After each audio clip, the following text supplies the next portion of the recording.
Helen Finley had buried 3 horses, 2 cattle dogs, 1 milk cow, a neighbor who owed her money, and her husband, all before her 34th birthday, and she had not once asked the frontier for permission to keep standing.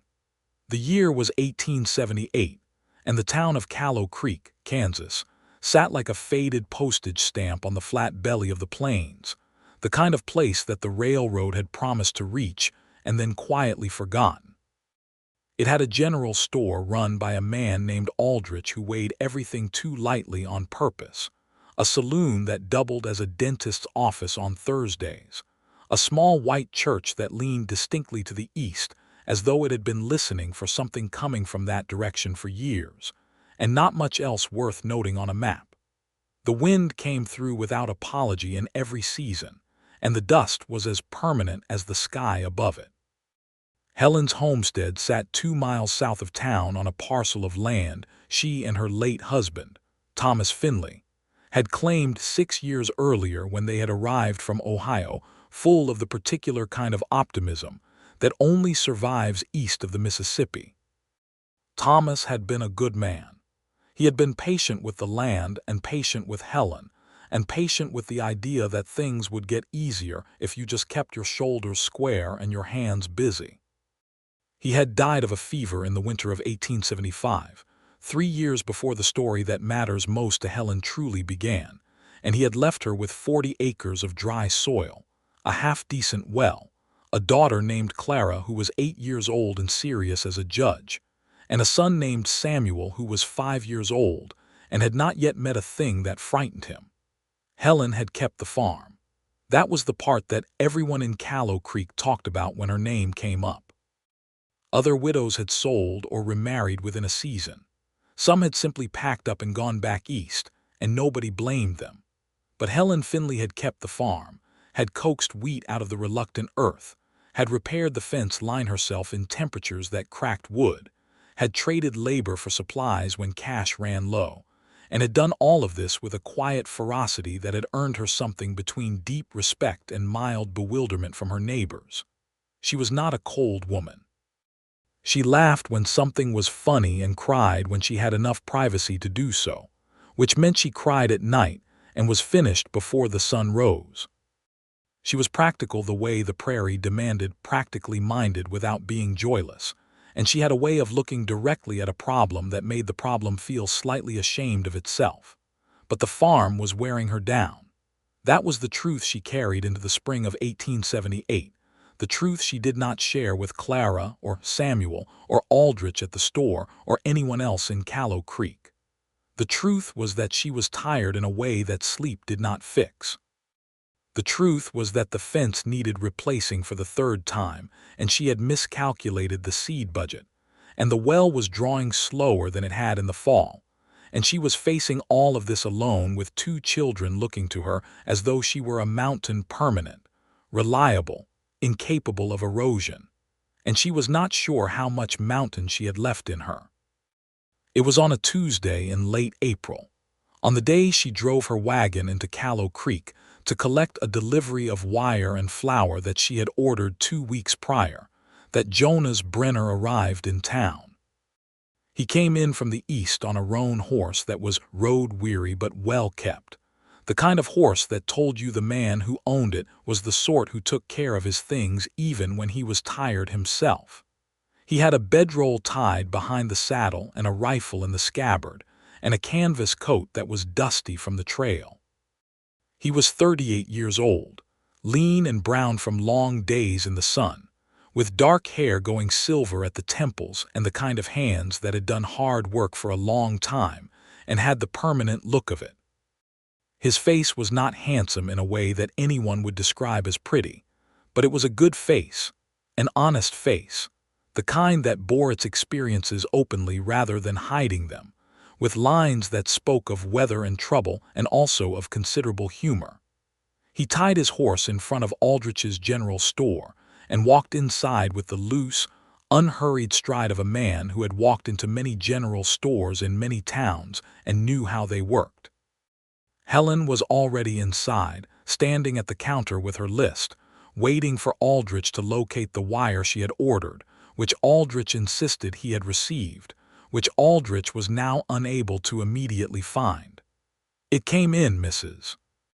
Finley, I can tell you that much," Aldrich said, disappearing into the back room for the second time.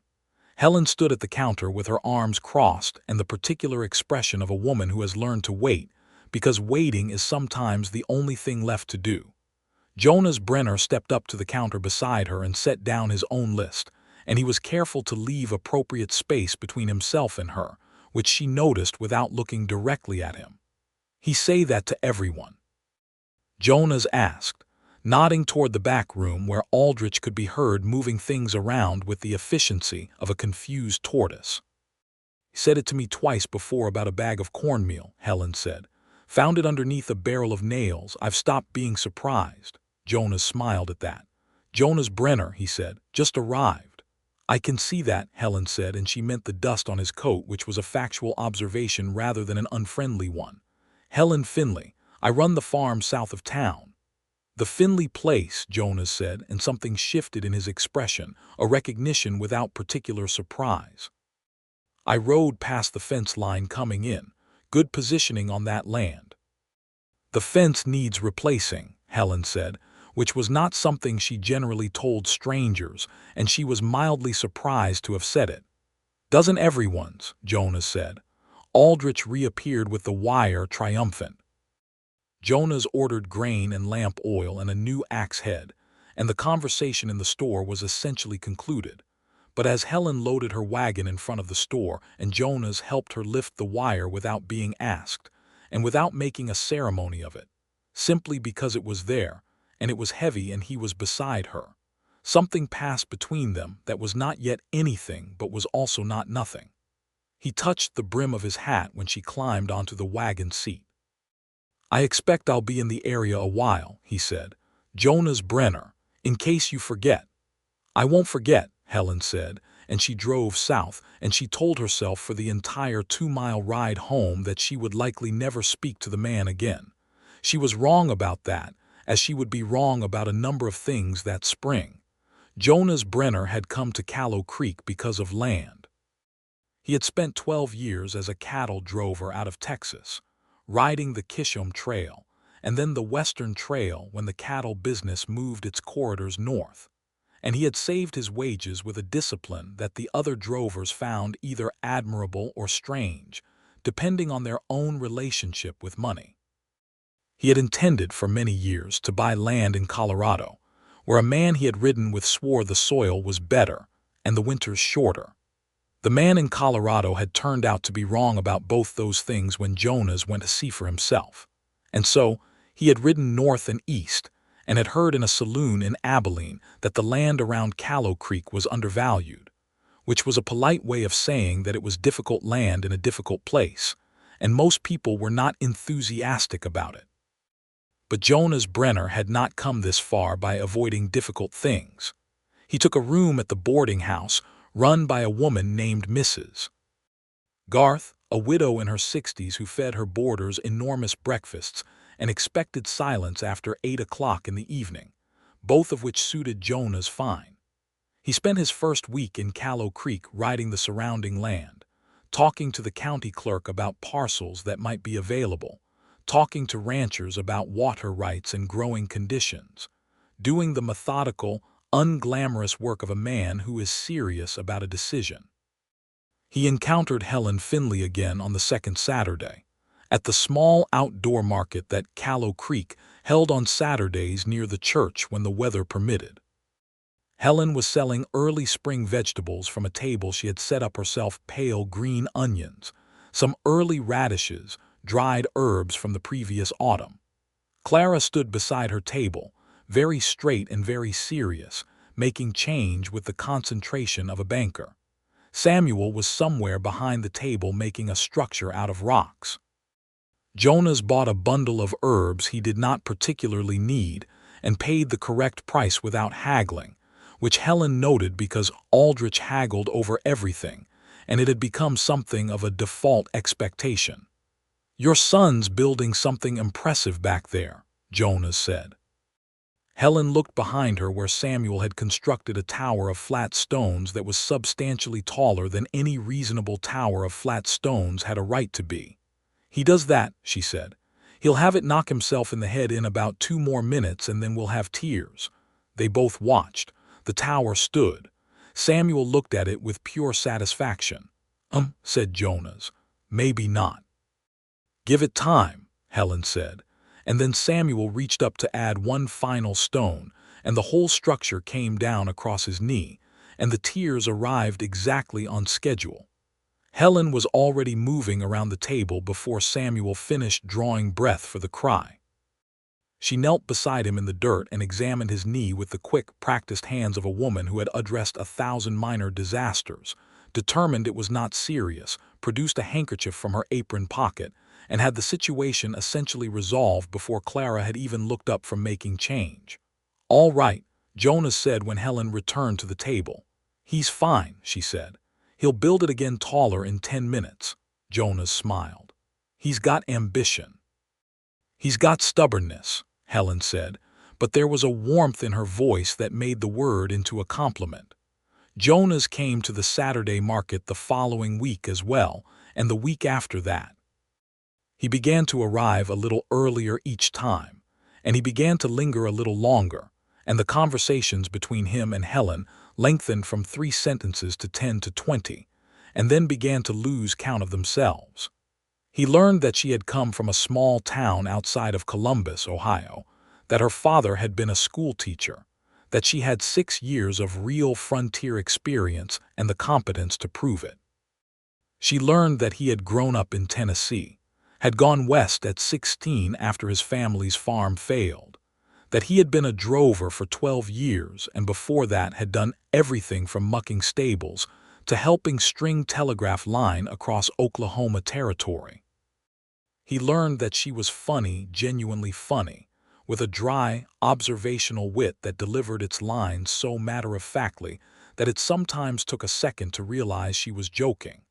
She learned that he laughed easily and genuinely, the laugh of a man who had not let the hard years take that from him. What neither of them acknowledged, not yet, was that they looked for each other at the market. That if the other was late, there was a brief internal moment of something that was not quite worry but was adjacent to it, that the conversations had begun to feel like the best part of the week. It was in early June that Jonas finally bought land. He purchased 40 acres from the estate of a recently deceased rancher named Burgess, land that sat on the northern edge of the plain, with decent access to the creek that gave the town its name. The land needed a great deal of work. The existing buildings were in poor repair, and the well needed cleaning, and the soil had been overgrazed by the Burgess cattle herds until it was compacted and exhausted. But Jonas had looked at it carefully and had seen what it could be, which was different from what it currently was, and he bought it and began to work. He worked with a focused, quiet intensity that the town observed with interest.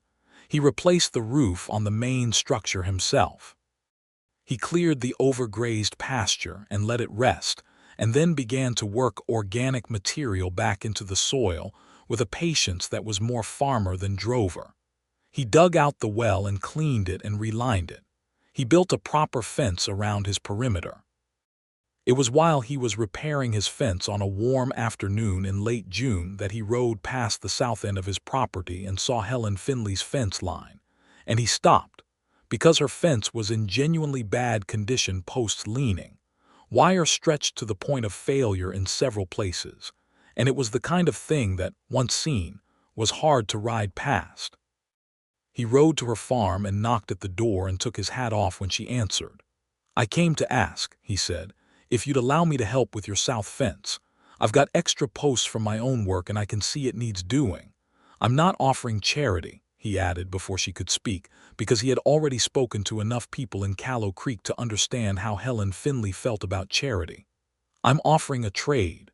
Your south fence borders my north line. If your cattle get through, they're on my land. It's in my interest." Helen looked at him for a long moment. The practical argument was sound and she knew it. The fence was a genuine crisis waiting to happen, and she had been rationing the worry about it against the worry about a dozen other things. "All right," she said. "I'll work beside you. I'm not standing watching while someone repairs my fence." "I wouldn't expect otherwise," Jonas said. "They spent 2 days repairing that fence." Clara watched Samuel those 2 days, with the mature seriousness that made Jonas quietly marvel every time he saw it. The way the girl had taken on weight that children her age should not have to carry, with a grace that was its mother's and a gravity that was wholly her own. They worked beside each other, Jonas and Helen, cutting posts and setting them and stretching wire, and the work had its own rhythm and its own intimacy. The kind of intimacy that comes from shared physical labor, from coordinating hands on the same wire, from the small negotiations of two people solving a problem together. On the second afternoon, when the fence was nearly finished and the light was going gold and long across the grass, Helen straightened up from the last post and put a hand to the small of her back and closed her eyes for a moment. And Jonas watched her face, the exhaustion in it, the quiet endurance of it, and felt something move in him that was larger than admiration. "You've been carrying all of this by yourself for 3 years," he said. It was not a question. She opened her eyes and looked at him with an expression that was almost defensive and then was not. "Someone has to," she said. "That's true," he said. "But that doesn't mean it's easy." She looked at the finished fence line, solid now, level, the wire tight and the post square and plumb, and something crossed her face that was not quite sadness and not quite relief. It was the expression of someone who has been strong for so long that the sight of something simply being fixed is almost too much to look at directly. "It's a good fence," she said, and her voice was steady. "It is," Jonas agreed. He drove home that evening with the empty feeling that comes when you've left somewhere you didn't know you already thought of as a place to be. July came in fierce and dry, and the whole of the Kansas plain turned the color of old straw under a sky so relentlessly blue it seemed indifferent. Helen managed the heat with the methodical calm she applied to everything, rising before dawn to water the kitchen garden, doing the heavier outdoor work in the early morning and the late afternoon, keeping the children in the shade during the worst of the midday hours. She read to them in the afternoons from the small collection of books she had brought from Ohio. Samuel fell asleep to most of them. Clara listened with the same focused attention she brought to everything. Jonas rode over twice that month on pretexts that were transparent and neither of them addressed directly. He came once with a question about the soil composition in the area, which was a legitimate question, and once with a bag of dried apples he had received in a trade with a passing merchant that was too large for one man, which was a flimsier pretext. Helen accepted the apples without comment and served them baked for supper and thought about him the whole evening after he had gone and was irritated with herself for it. At the August Saturday market, a man named Reeves, a large, broad-faced rancher who owned considerable land north of the creek, and conducted himself with the comfortable assurance of someone who has always had more land than anyone else, made his fourth approach to Helen about selling the Finley farm. Helen had been refusing Reeves politely for 2 years. She refused him politely again on this Saturday, standing behind her vegetable table with Clara watching alertly beside her. "Mrs. Finley, you're a practical woman," Reeves said in the tone of a man who believes he is being gracious. "That land is underproducing. You know it, I know it. I could pay you fair price and you could take those children east and have a proper life." "I have a proper life," Helen said. "You have a hard life," Reeves said. "It's not the same thing." "Mr. Reeves," Helen said, "I have told you no 4 times now. The farm is not for sale. I would appreciate it if we could stop having this conversation." Reeves's comfortable expression shifted slightly. "There are other ways to make that land untenable," he said, and it was not quite a threat and not quite not a threat, and the ambiguity of it was its own kind of ugliness. Jonas had been 3 tables away, buying tobacco, and he had heard the last part of the exchange. He came to stand beside Helen's table in a way that was easy and unhurried but also completely clear in its meaning. "Reeves," he said, with a pleasant nod. Reeves looked at Jonas and then at Helen and recalibrated something behind his eyes. "Brenner," he said, and after a moment he moved on. Helen looked at Jonas, who was examining a bunch of her onions with mild interest. "You didn't need to do that," she said. "I know," he said. "I could have handled it." "I know that too," he said. "I wasn't suggesting otherwise, I just wanted to be there." She looked at him steadily for a moment and something in her softened that she did not immediately identify. "2 pennies for those," she said about the onions. He paid 3 and refused the extra cent she tried to return. It was at the end of August at a small gathering that Mrs. Garth threw to mark the end of summer, that Jonas and Helen spent a proper evening in each other's company for the first time. Not across a market table, not beside a fence line, but actually in a room together with food and other people, and the particular kind of social ease that makes it possible to see someone clearly in a new way.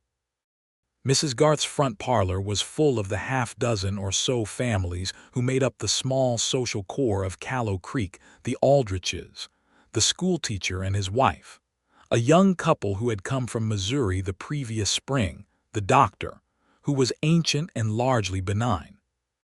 Clara and Samuel had been allowed to come, and were behaving with good conduct, Samuel slightly bribed with the promise of pie. Helen found herself beside Jonas after supper, when the adults had settled into the small groupings of conversation that form at the end of a meal. The children were in the other room with the younger adults. The night outside was still warm and the lamp light made everything amber and close, and Jonas was telling her about the trail, not the hard parts, which she learned he rarely led with, but the strange and memorable ones.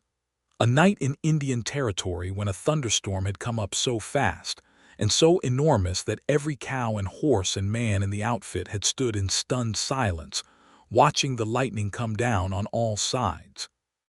The year he had spent the Christmas of 1872 camped on the banks of the Arkansas River, waiting for the ice to thaw enough to cross, eating the same 4 ingredients in different combinations, until the combinations began to feel creative. Helen laughed at the Christmas one, not a polite laugh, a real laugh, sudden and warm, that changed her whole face. Jonas looked at her with an expression that was completely unguarded for one moment, something open and warm in his eyes that was not quite what he had planned to show, and then he recovered himself and smiled back. "You have a good laugh," he said. "I haven't used it enough lately," she said, and was surprised to hear herself say it. "No," he said quietly. "I don't imagine you have." There was a moment of stillness between them, the comfortable kind, the kind that does not require filling, and outside the window a cricket was making its late summer song, and somewhere in the back of the house Samuel was laughing about something, a big helpless child's laugh, and Helen thought, "This is a good night." The recognition of it was almost painful because good nights had been scarce, and she had learned not to count on them. "Jonas," she said, and the fact that she used his name directly rather than obliquely surprised them both slightly. "Helen," he said. "Why Callow Creek?" she asked. "Truly, you had a whole country to choose from. Why here?" He considered the question with genuine honesty, which she had come to appreciate about him. He did not produce fast answers, he produced real ones. "Because it was hard land that nobody wanted," he said. "I've spent 20 years being useful to other people's land. I wanted to be useful to something of my own. And hard land, if you stay with it, if you don't leave it when it fights you, becomes something different. Something that's partly yours because of what you put in." He paused. "And I suppose I was tired of moving." "I understand both of those things," Helen said. "I know you do," he said. "That's apparent." She looked at him.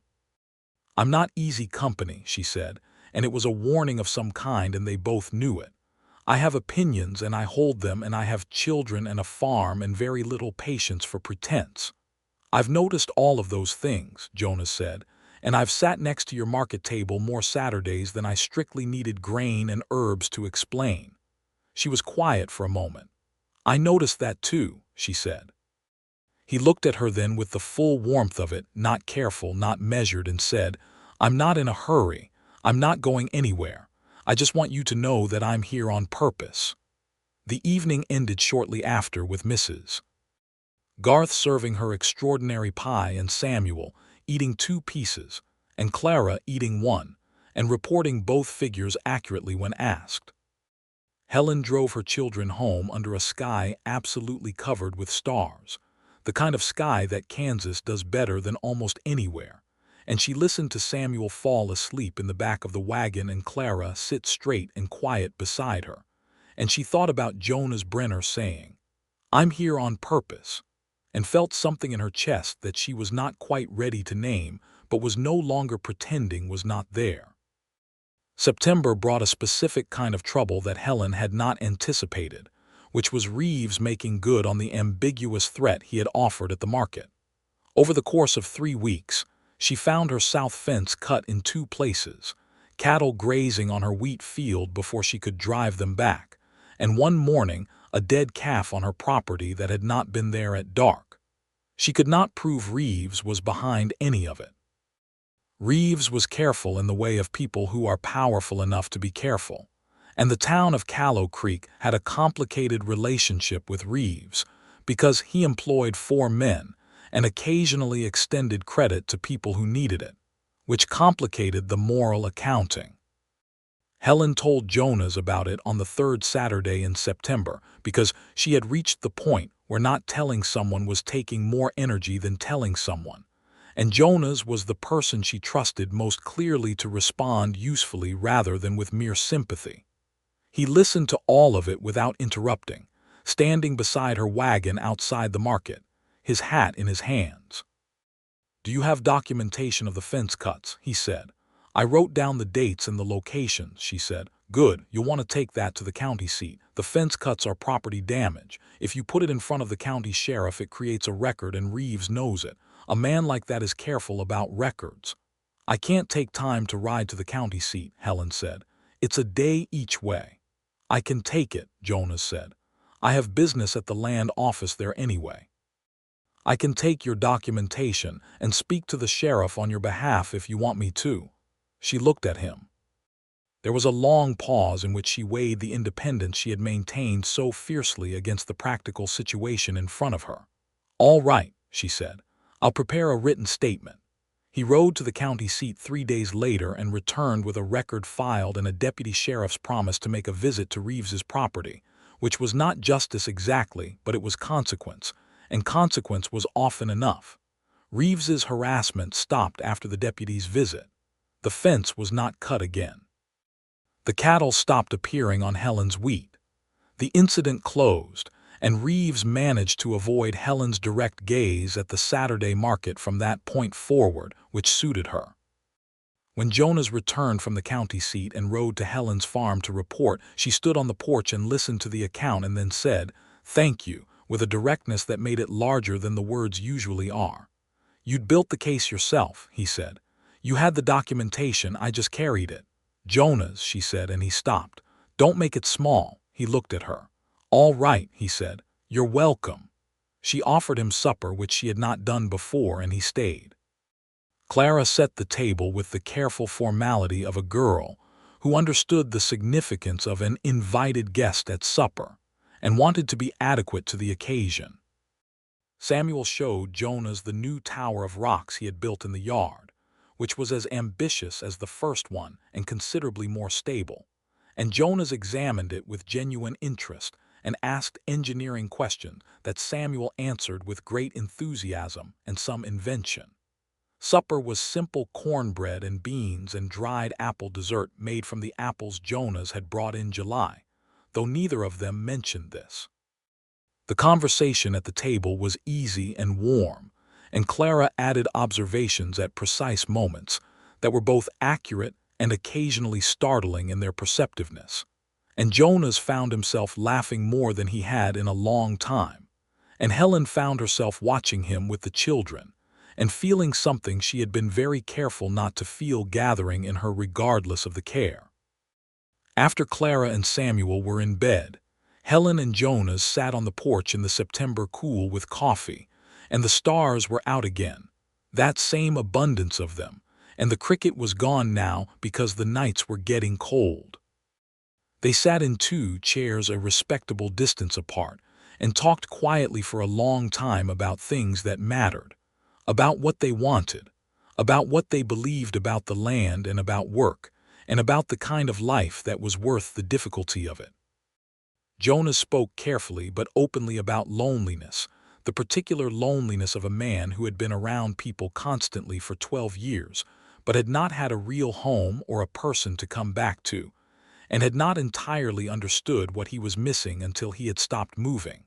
Helen was quiet for a moment after he said that. "I know a different kind of that," she said. "The loneliness of someone who is never actually alone.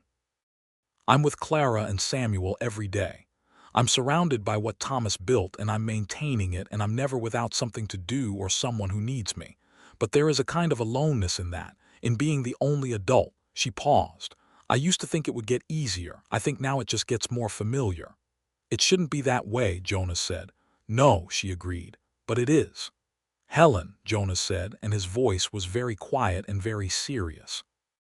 "I'm not going to pretend that I'm here on this porch right now for neighborly reasons." She was still. The night was still around them. "I know what your life has been," he continued. "I know what you've carried and what it's cost you. I know you don't need someone to manage things for you, but I would like if you'd allow it to be someone who stands beside you in it, not in front of it, beside it." She looked at him. The lamp from inside the house made a small square of warm light through the window, and the rest was starlight and shadow. "You've known me 5 months," she said. "I know," he said. "And I'm not asking for an answer right now. I'm asking for the permission to keep asking." There was a long, careful silence, and then Helen Finley, who had built her whole existence on not needing anything she could not provide herself, said, "That permission is given." October in Callow Creek was a brief, brilliant thing. 2 or 3 weeks of color on the distant tree lines, and cold, clean air and harvests coming in, and the smell of wood smoke settling into everything. Helen's wheat had come in adequately despite the September trouble, and she spent the first 2 weeks of October in the good hard work of harvest. And Jonas came to help on 2 of those days, not as a trade or a transaction, but simply as something they had arrived at without needing to negotiate. The way that 2 people who have decided to be in each other's lives sometimes begin to just show up. Clara, who had been watching Jonas with the focused assessment of a girl who has had to be careful about who comes near her family, asked her mother one evening if Jonas Brenner was a good man. Helen was brushing Clara's hair before bed, the way she did every night, long strokes through the dark tangles, and she thought about the question with the seriousness it deserved. "I believe he is," she said. "Yes. He fixed the fence," Clara said. "He did. And he took your papers to the sheriff." "He did that too." Clara was quiet for a moment, receiving the information alongside the brush strokes. "He laughs when Samuel's towers fall down," she said. "He does." "Not mean laughing," Clara clarified. "The other kind." "Yes," Helen said, "the other kind." Another pause. "Papa was a good man," Clara said. "He was," Helen said, and her voice was steady and warm and true. "He was a very good man." "Is it all right to think Jonas is a good man too?" Clara asked. Helen set the brush down and put her arms around her daughter from behind, resting her chin on the top of Clara's head. "It's more than all right," she said. "It's the right thing to notice about a person." Samuel's test of Jonas came differently and without announcement, as most of Samuel's things did. On a Saturday in mid-October, Samuel got into a dispute at the market with a boy 2 years his senior who had been unkind about something. The details were unclear and probably embellished in Samuel's account, and the dispute had ended with Samuel taking a hard shove and landing on the ground and cutting his palm on a stone. It was not serious, but it was bloody and shocking, and Samuel, who was not a child who cried much, was crying openly, and the other boy was gone, and Helen was across the market when it happened. Jonas was closer. He was at Samuel's side almost immediately, crouching down to be at eye level, taking the small injured hand with the same careful directness that Helen had used on Samuel's knee in April, examining the cut with calm attention, producing a clean cloth from his coat pocket without fuss. "That's a good cut," Jonas told Samuel in the tone of a man who means it as a compliment. Means the stone was sharp, not your fault. Samuel looked at him with tear-streaked face. He pushed me, he said. I know, Jonas said. That was wrong of him. I didn't fall down because I was scared, Samuel said, with considerable dignity for a 7-year-old with blood on his hand. Of course you didn't, Jonas said. You fell down because he pushed you. Those are different things. Samuel considered this and found it satisfactory. Is my hand broken? No, it's cut but not broken. You'll have a scar, though, right there. Jonas indicated the spot with careful gentleness. A real scar? Samuel asked with an interest that replaced the tears almost entirely. A real one, Jonas confirmed. Small but real. Helen arrived then, slightly out of breath, and took in the scene. Jonas kneeling in the dirt with her son, the cloth wrapped around Samuel's hand.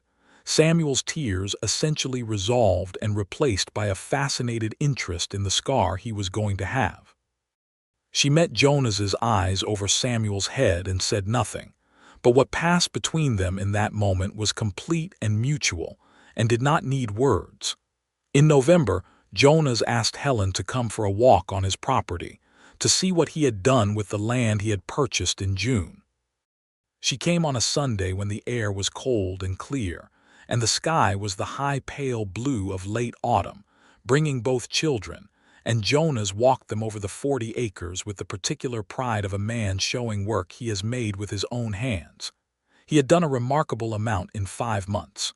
The main structure was tight and well-roofed. The well was deep and clean.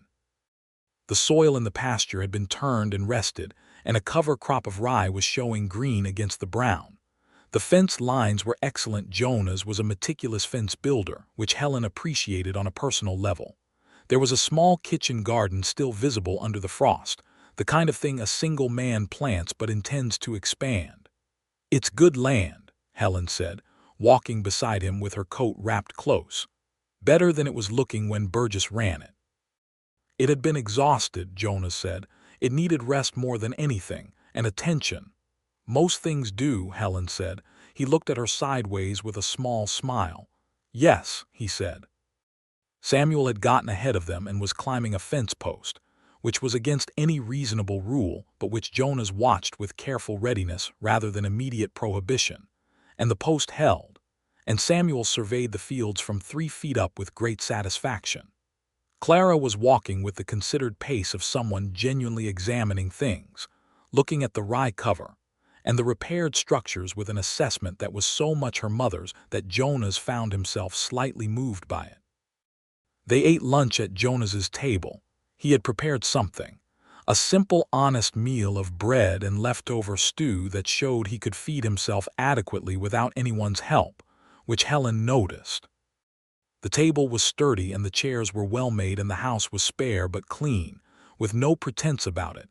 Everything in the place it belonged, and nothing decorative except a single small drawing pinned to the wall near the fireplace that turned out on examination to be a pencil sketch of a trail scene: campfire, horses, a stretch of open country at night. You drew that? Helen asked. Trail was long, Jonas said. You find things to do at night. You're good, she said genuinely. He shrugged, but he was pleased. On the walk home, Samuel between them holding Jonas's hand on one side and Helen's on the other because the path was uneven and he had declared it was for safety reasons. Clara glanced at her mother, and then at the joined hands, and then ahead again with the diplomatic discretion of a 9-year-old who understands more than she is expected to. Helen squeezed Samuel's hand and did not look at Jonas, and Jonas kept his eyes on the path and felt entirely, quietly, specifically happy. December brought real cold and then snow. Not the half-hearted Kansas snow that melts in 2 days, but a proper storm that came down from the north for 3 solid days and left Callow Creek muffled and white and startlingly quiet. Helen's farm was adequately provisioned. She had been building stores since August with the precision of someone who had been through enough winters to know exactly how much was enough. But the storm was still a hard few days of keeping the animals alive, and the pipes flowing, and the children warm. On the second day of the storm, Jonas appeared through the snow on his roan horse, wrapped in everything he owned and carrying a large canvas sack over the saddle. He knocked at the door, and when Helen opened it, his eyebrows had frost on them. "I brought more wood," he said before she could say anything. "I have more than I need, and you're burning fast. And before you say it, your wood pile directly impacts my ability to sleep at night, so it's purely selfish." Helen stood back from the door. "Get inside," she said. He stayed 3 days, sleeping in the barn near the animals, eating at the table with the family, keeping the wood supply stocked and the paths cleared, playing cards with Clara and Samuel in the evenings with a seriousness about the game that Clara deeply respected and Samuel found impossible, but was unwilling to admit. On the evening of the second day, when the children were in bed and the storm was at its loudest and most committed outside the walls, Jonas and Helen sat by the fire and talked for 3 hours without noticing the time. He told her about the last winter he had spent on the trail, camped in a gully in Indian Territory while a blizzard came through, and how 3 of the cattle had to be brought inside the tent for warmth, and the tent had not been large to begin with. He made her laugh until she had to put a hand over her mouth to avoid waking the children. She told him about the winter of 1875, the winter Thomas had died, and she told it without the careful neutrality she usually applied to it. She told it with the real shape of it, the fear and the grief and the sheer terrible work of keeping the farm going while simultaneously losing the person who made it feel worth keeping. And Jonas listened without trying to repair it or minimize it or redirect it. And when she was done, he simply said, "That was a hell of a winter," and she felt, for the first time in 3 years, that she had not been the only person in the room when she told that story. "You know what I keep thinking," she said, staring at the fire. "What?" "That I've spent 3 years being strong in every direction. Strong for Clara, strong for Samuel, strong for the farm. Strong against Reeves, strong against the weather, strong against anything that comes at me." She paused. "And I'm not complaining about any of it. I'd do it again. But sometimes I think I am so tired of being the only strong thing in any given situation." Jonas looked at her in the firelight. His voice was very quiet and very certain when he spoke. "You deserve the easy part now," he said. "Some of it anyway. You've earned the right to have something be easy." She looked at him. The fire was gold and crackling, and the storm outside was immense and impersonal, but inside the small house everything was warm and close and real. "That's a nice thought," she said. "It's not a thought," he said. "It's an offer if you want it." She was still for a long moment. The fire popped. Outside, the wind made its long complaint across the plains. "Jonas," she said. "Helen." "Ask me properly," she said. "Not tonight, when the snow is gone and the ground is solid. Ask me properly and I'll give you a proper answer." He looked at her for a long moment with everything he was thinking visible in his face. Then he nodded once slowly. "All right," he said. "I'll wait for the ground." The storm ended on the third day, and Jonas went home through knee-deep snow, with the wood supply at the Finley farm thoroughly stocked, and both children waving at him from the porch with the particular fervor of people waving at someone who is not a stranger anymore and has not been for some time. Clara came to stand beside Helen on the porch as he rode away and took her mother's hand. "He stayed for us," Clara said. "He stayed for the wood pile," Helen said. Clara looked at her mother with 9-year-old precision. "Mother," she said. Helen squeezed her daughter's hand. "Yes," she said. "He stayed for us." January and February passed in the slow, grinding patience of a plains winter, and the business of survival occupied most of the hours. But Jonas and Helen found their way to each other's company despite the cold, at the general store, where they both came in roughly the same twice-weekly interval, at the small church service on Sundays that both attended with different levels of religious conviction but similar levels of community feeling, and on 2 Sunday afternoons when the weather permitted. In long conversations at Helen's table that ran past the children's bedtimes and required Jonas to ride home in full dark. Clara stayed awake past her bedtime on both those occasions and did not confess to it. Samuel stayed awake on the first one and was asleep on the second within the hour. On those January and February Sunday afternoons, Jonas and Helen talked about the future in a way that was not yet an official conversation, but was walking close beside one.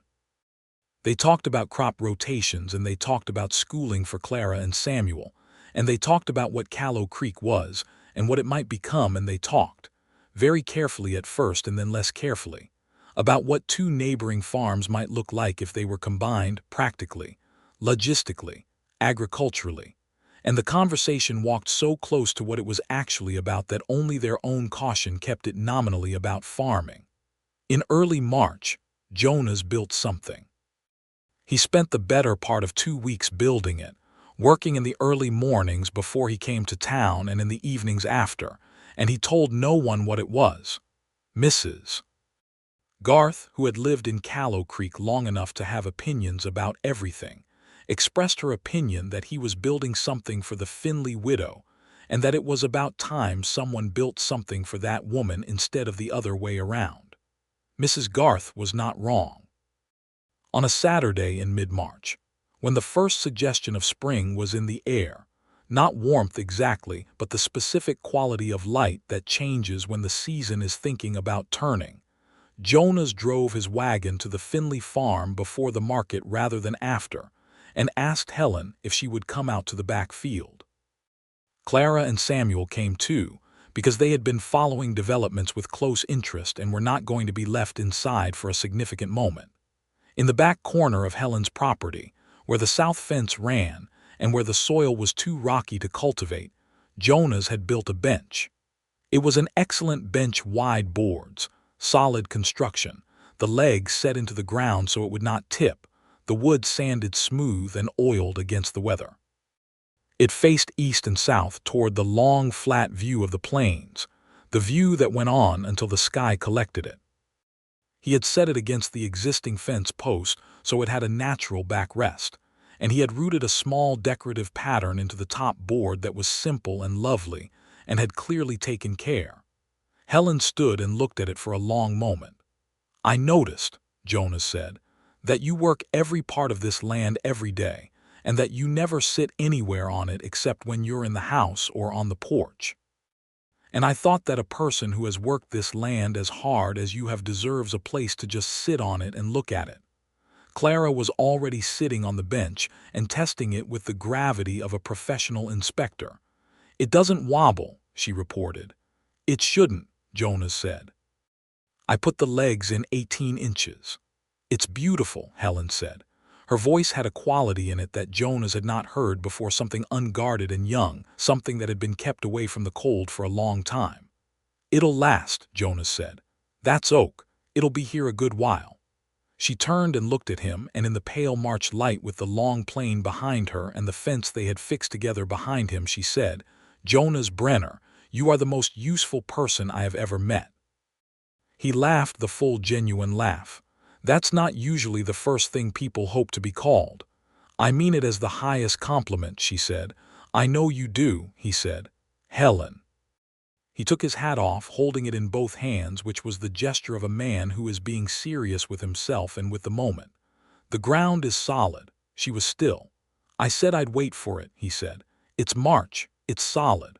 Clara looked at Samuel. Samuel was not entirely sure what was happening, but sensed that it was important and adopted an expression of appropriate gravity. "I've thought about this from every angle," Jonas said. "I'm not a man who says things I don't mean, and I'm not going to tell you that I can fix everything or that things will always be easy. But I can promise you that I will stand beside whatever comes, that I will never ask you to be smaller than you are, that I think you are one of the most remarkable people I have ever met in all the years and miles I have covered, and that I would count myself the luckiest man on these plains if you would agree to be my wife." The plains were quiet around them. The light was pale gold and clear, and the distant grass was just beginning to show the first faint green of early spring. A red-tailed hawk crossed the sky slowly overhead. Helen Finley looked at Jonas Brenner with the clear, direct, unguarded look that she gave to things she had decided to be honest about. I have 2 children and a farm with rocky soil, and a fence that will probably need replacing again in 3 years, she said. I know, Jonas said. I love all of it. And I won't be managed, she said. I know that too, he said. I'd never try. And I won't stop being exactly who I am. Helen, he said with great gentleness, why would I ask you to be anyone else? She was quiet for a moment, and the moment was long and full and held everything. Thomas, who had been good and was gone. The 3 years she had carried alone. The tired that sleep didn't fix. The fence and the bench and the flower from Aldrich and the apples and the snow and the fire and every single Saturday morning at the market table and all of it, gathering in this one pale March morning with the hawk overhead, and the plane going on forever and her daughter sitting on a bench that somebody built for her just so she could sit down on her own land. Yes, she said. Jonas Brenner, I will marry you. Clara was off the bench immediately with both arms around her mother's waist. Samuel, now understanding that something entirely good had happened, let out a whoop that startled a nearby mockingbird out of the fence post. Jonas stood for one moment in the simple fact of it, the hat in his hands and the March light on his face, and he looked so genuinely, openly happy that it was the kind of happiness that spills over onto everything near it. They were married in June. The ceremony was in the white church that leaned to the east, and it was small because neither of them was interested in theater, and it was warm because June in Kansas is always warm, and Mrs.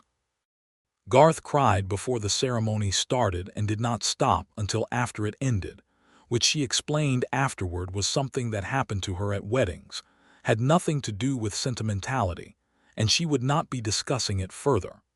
Aldrich came and managed to bring a gift that was slightly short of the appropriate weight, which was so in character that Helen found it affectionate. Clara stood beside Helen, in a dress that Helen had made herself from blue cotton, and wore with the solemnity appropriate to someone standing at the most important appointment of the social calendar. Samuel stood beside Jonas on the other side, and took the responsibility with equal seriousness for approximately the first 4 minutes, after which he began making small construction assessments of the church interior that Jonas addressed with a discreet hand on the shoulder. The preacher was brief and honest. When he asked if anyone had reason to object, Reeves was not present, and no one else had anything to offer but goodwill. Helen and Jonas said their words clearly and meant them entirely, and when Jonas put the simple ring on her finger, a plain gold band he had ordered from a jeweler in Abilene, no pretense, just real, Helen looked up at him and saw in his face the same thing he saw in hers, which was the expression of 2 people who have decided, with full knowledge of what they are choosing, to choose each other, and find that decision to be exactly right. They combined the farms officially in the months after the wedding. The logistics of it were considered and practical, and suited both their natures. The Finley homestead and the Brenner land together made a real operation. 80 acres with 2 water sources and complementary soil profiles, and a fence situation that Jonas kept in excellent repair because he was that kind of man. They moved Jonas's best pieces of furniture into the Finley house, which was the larger and the better situated, and Jonas's table replaced the older one and seated 6 comfortably, which felt like a declaration of intent. His drawing of the trail scene went up on the wall beside the fireplace, and Clara put her school books on the shelf beside his collection of almanacs, and the 2 things together looked completely natural. The adjustments of 2 households becoming one were not without their moments. Jonas had opinions about irrigation that were different from Helen's, and Helen had opinions about irrigation that were different from Jonas's, and they had 2 conversations about irrigation that were genuinely heated and one that was absolutely spectacular, and ended with both of them laughing at the specific intractability of the other, because neither could remember the last time they had met anyone as stubborn as themselves. They reached a compromise that drew from both their systems and worked better than either original, which was a reliable pattern for how they resolved things. Clara bloomed that autumn. Something in her, some tightly held wariness that had been prudent for 3 years and was no longer needed loosened. And she was still serious and precise and direct, all the things that were fundamentally her. But she laughed more, and she took up her schoolwork with a new energy, and she began to ask Jonas questions about trail navigation and land surveying, and cattle working with a focused curiosity that he met with full, genuine engagement. He brought her a compass from a trading post in October and taught her to use it on a Sunday afternoon, walking the perimeter of the combined farm, and she carried it in her apron pocket from that day forward. Samuel built a tower of rocks in the yard of the new combined farm that was taller than any previous tower, nearly waist-high, which Jonas examined with professional respect and declared an engineering achievement. "The key," Samuel explained, "is the wide base." "That's the key to everything," Jonas agreed. The first winter of their marriage was cold but not cruel. They were well provisioned, better than either had been separately, and the shared work and shared warmth made the long Kansas nights something they looked forward to rather than endured. Helen read in the evenings from her books and Jonas would take out his pencil and his sketch book. He had a real one now, bought in Abilene, and draw in the lamplight, and the room would be full of the comfortable sounds of two people doing their own things in contentment, which is one of the best sounds there is. In the spring of 1880, Helen told Jonas she was expecting a child. She told him on the bench in the back corner of the farm that he had built for her, that had stood through a full year of Kansas weather and was unchanged by it. They sat together on it in the early April evening, the light going long and gold across the new green grass, and she said it directly and watched his face. The expression on his face was something she held onto for the rest of her life. Pure, immediate joy, unfiltered and complete, the face of a man who has wanted something deeply and carefully and consistently and had it arrive. He took her hand and held it and did not speak for a long moment, and when he did, his voice was quiet and certain. "Thank you," he said. "You had something to do with it," she said. He laughed that full laugh, and she laughed too, there on the bench he had built for her, with the plains going green around them and the combined farm running well behind them, and the children inside where the lamp was already lit against the darkening sky. Their son was born in November of 1880. They named him Henry, after Jonas's father. He arrived on a cold night with the help of the doctor, who was ancient but experienced, and with Helen's characteristic practical courage throughout. And Jonas sat outside the closed door for 3 hours in a state of suspended time that was the most profoundly helpless he had ever felt in his life, worse than any storm on the trail, worse than anything, because everything he cared about was on the other side of the door, and all he could do was wait. When the doctor opened the door and said, "Healthy boy, mother is well," Jonas put his face in his hands for a moment, and the quality of what came out of him was not quite a sound and not quite silence, just the release of 3 hours of everything. Helen was pale and exhausted and completely herself when he came in. Henry was red-faced and loudly indignant about his circumstances, which Jonas felt was entirely appropriate given what he'd been through. Clara stood in the doorway looking at her new brother with the same focused assessment she brought to everything, and then said, "He's very small," and the doctor agreed that this was accurate. Samuel, who had been told to stay in his room and had not, appeared at the door beside Clara and looked at Henry and said, "Is he going to be able to walk?" "Not immediately," Helen said, with the weary patience of a woman who has just done the hardest thing and can still manage a small smile.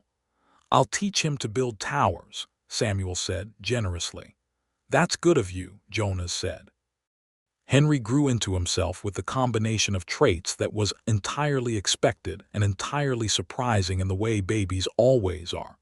He had Jonas's dark eyes and Helen's directness, and his own specific personality that did not resemble either of them exactly, which Clara found scientifically interesting and Samuel found immensely satisfying, because having someone to teach things to turned out to be something Samuel had been waiting for without knowing it.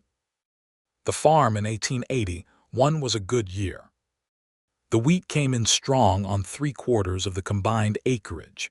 The kitchen garden was expanded along lines that both Helen and Jonas had agreed on, and Jonas broke and trained 2 horses that he sold for good money to a rancher passing through on his way to Colorado, which was a service that turned into a small ongoing trade.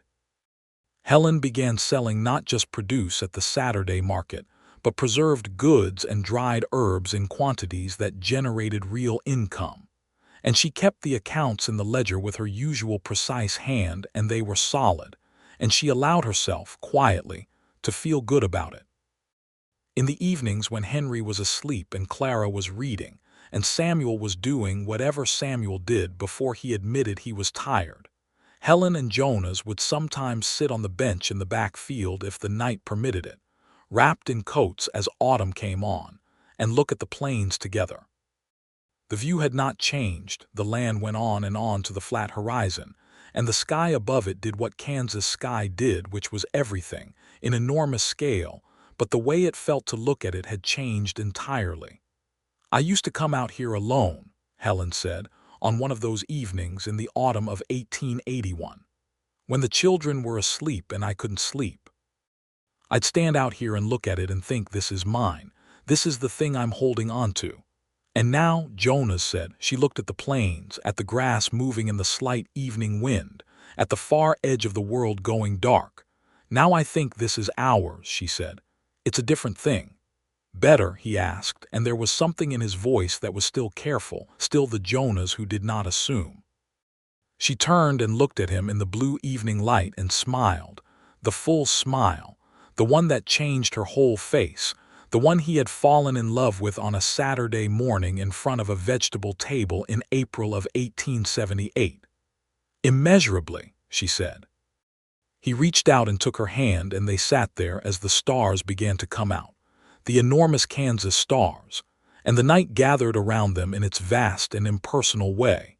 And inside the house there were 2 children sleeping and 1 child reading by a lamp, and 3 years of combined effort making itself felt as something real and solid and earned.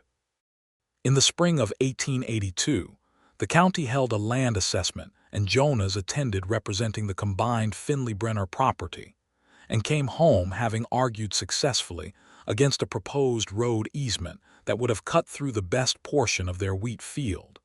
Having met a new neighboring family who had settled on the old Peterson acreage to the west, and having put Reeves, who attended such meetings and had become notably less comfortable in Jonas's presence since the county sheriff's situation of 1879, in the position of having to agree publicly with a point Jonas made about water rights, which Reeves did not enjoy.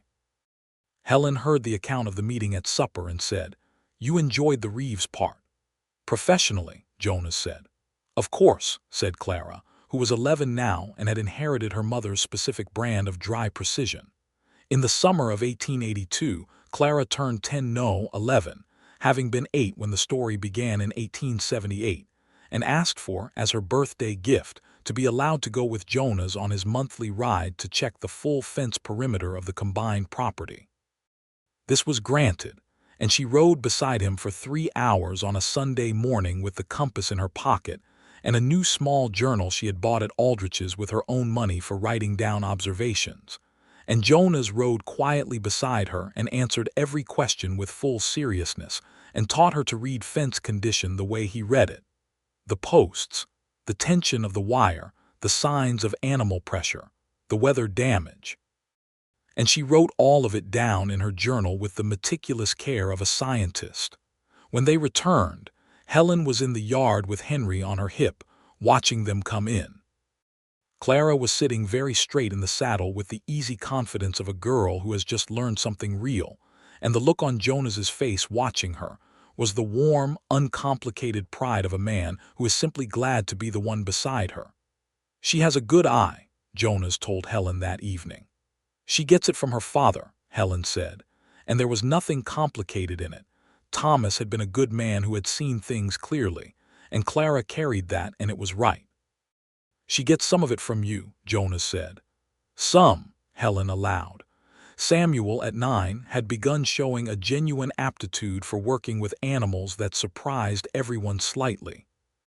The horses they kept responded to him with an immediate calm that was unusual for his age.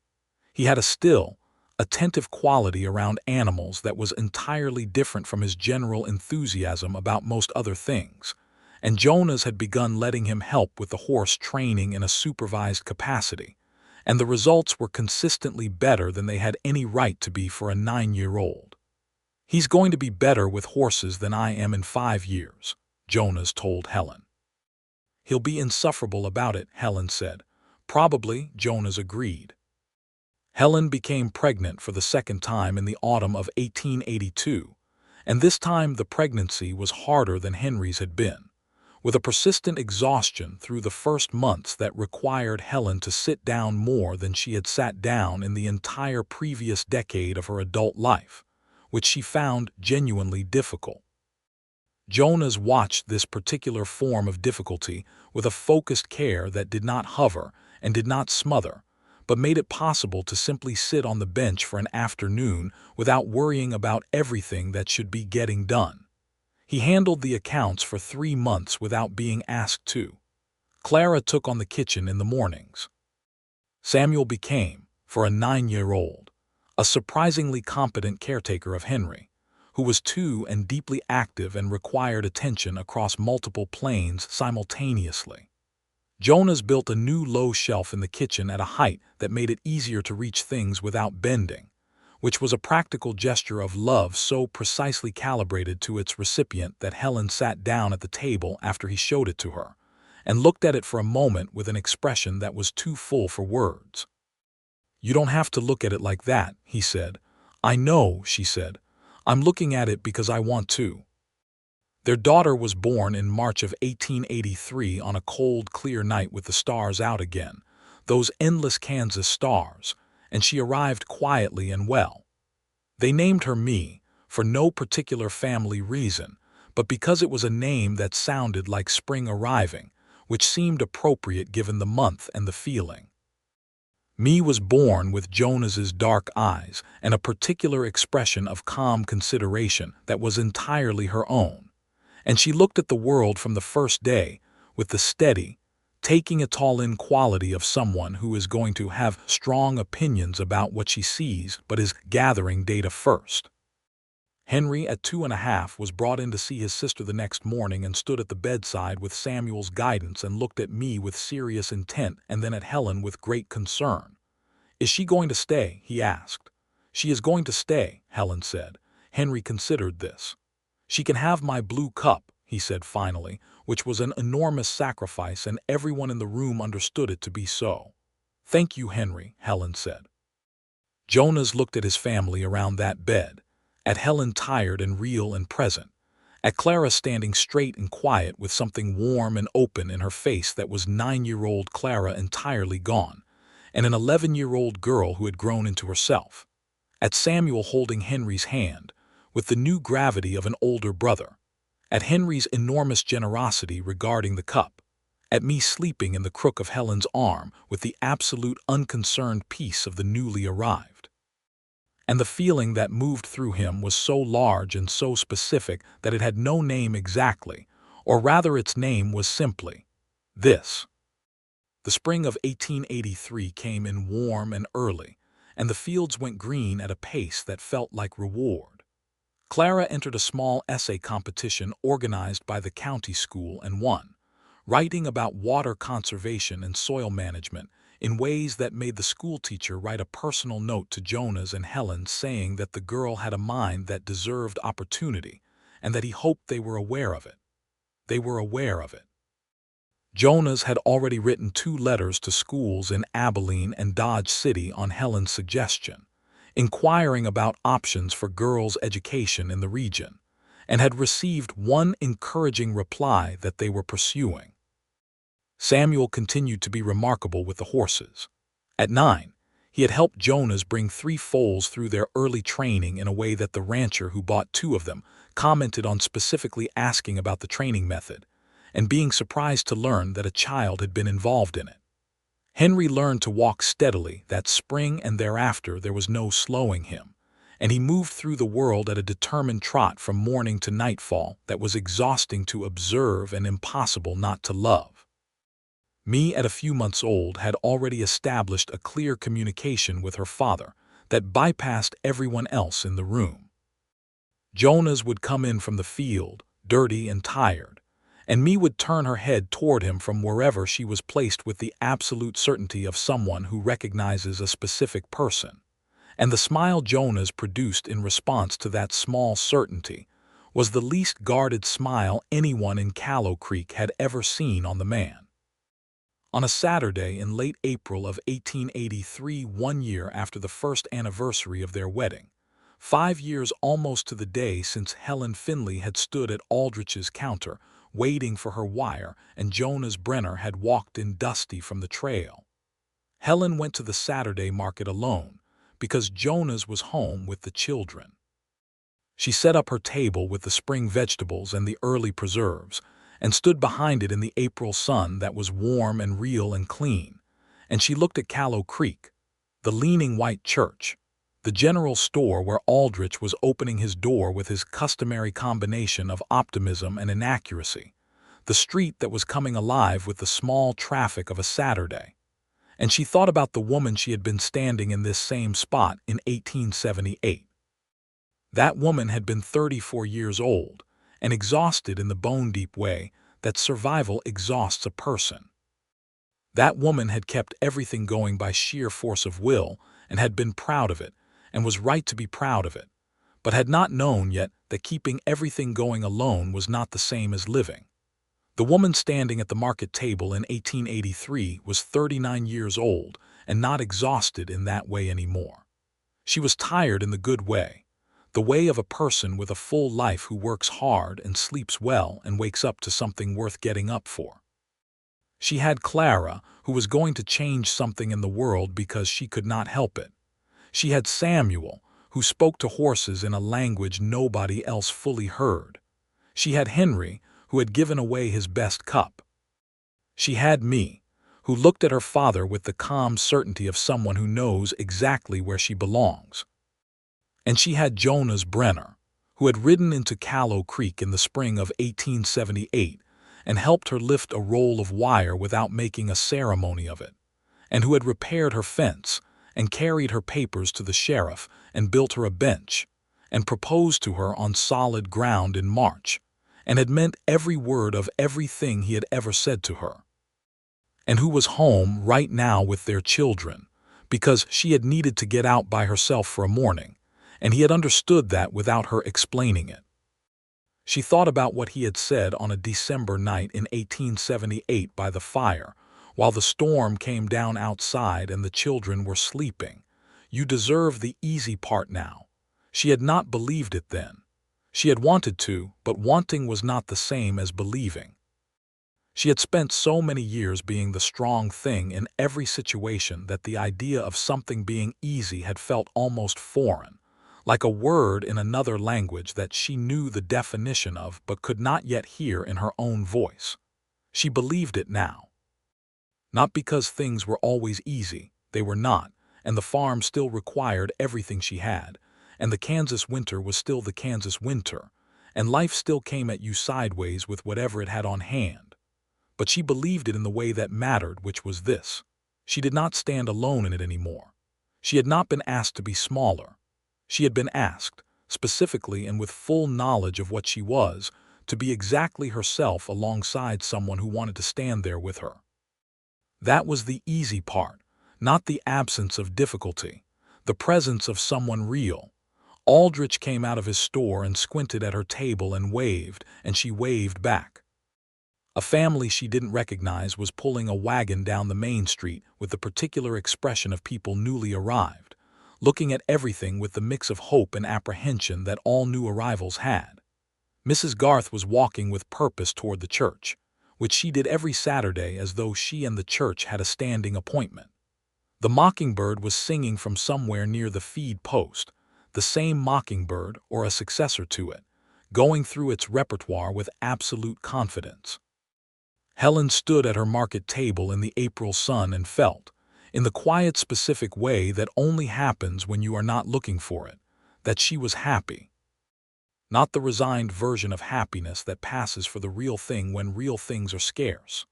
The actual version, the kind with weight and solidity and future in it, the kind that had been built piece by piece across 5 years of difficult and genuine, and sometimes frightening, and sometimes extraordinary living, with the person who had asked for nothing less and nothing more than exactly who she was.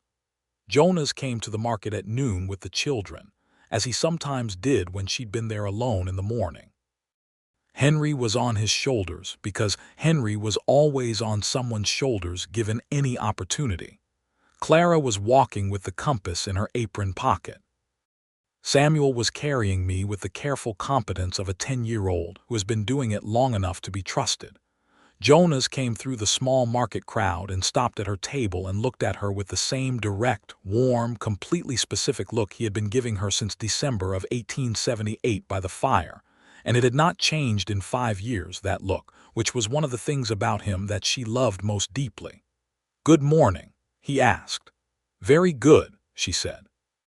He came around the table and stood beside her in the April sun, Henry on his shoulders pulling gently on his hat brim, and Clara took her post beside the table to assist with transactions, and Samuel set me down in the careful shade of the canvas awning, and the mockingbird kept going with its repertoire, and the market moved around them with its Saturday sounds, and Helen Finley, who had buried more hardships than anyone in Callow Creek could count, and had come out the other side of all of them, without losing anything essential about herself, leaned her shoulder very slightly against Jonas Brenner's arm and looked at the street, and felt the good and solid and specific weight of a life that was entirely, completely, exactly hers.